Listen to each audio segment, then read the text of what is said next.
Have you ever been cut off in traffic and immediately assumed the other driver was just aggressive and reckless? Yet, when you accidentally slip into someone else's lane, you might excuse it as having a rushed morning or simply not seeing them. This common scenario showcases the fundamental attribution error, a psychological phenomenon where people tend to attribute others' failures to character flaws while excusing their own with external reasons. Welcome to our channel where today, we unravel why we often judge others more harshly than ourselves. Imagine being in a bustling marketplace. A vendor snaps impatiently at you over a minor miscommunication. Instinctively, you might think they're rude. However, you're less likely to consider that they might be having a bad day or dealing with personal issues. Conversely, if you were in the vendor's shoes and responded impatiently, you might attribute your reaction to stress or simply being overwhelmed. This is not due to malice or ego.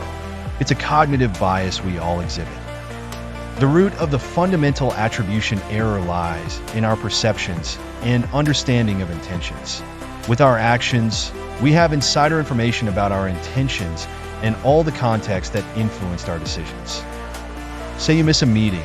You know you were running late because of a sick child at home. But when a colleague does not show up, it's easy to overlook potential reasons and label them irresponsible. This is because we only see their actions, not the complexities behind them. This cognitive bias, while common, can lead to misunderstandings, especially in social interactions.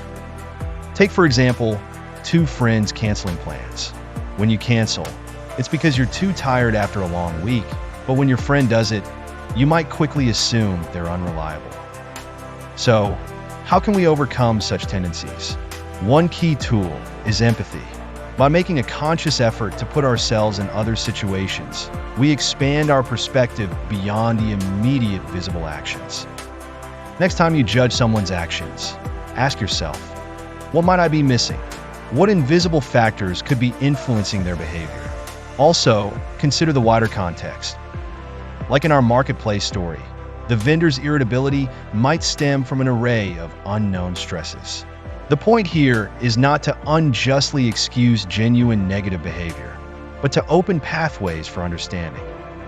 Engaging in dialogues rather than jumping to conclusions or fostering hostility can improve relationships and prevent misconceptions.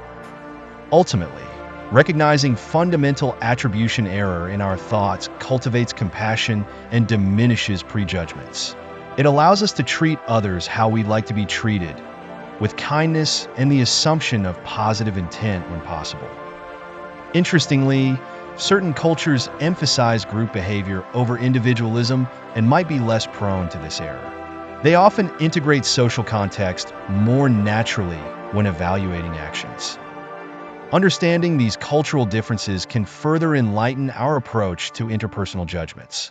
By acknowledging this cognitive bias, introspecting on our immediate reactions, and actively seeking understanding, we not only improve our social interactions but also our personal growth.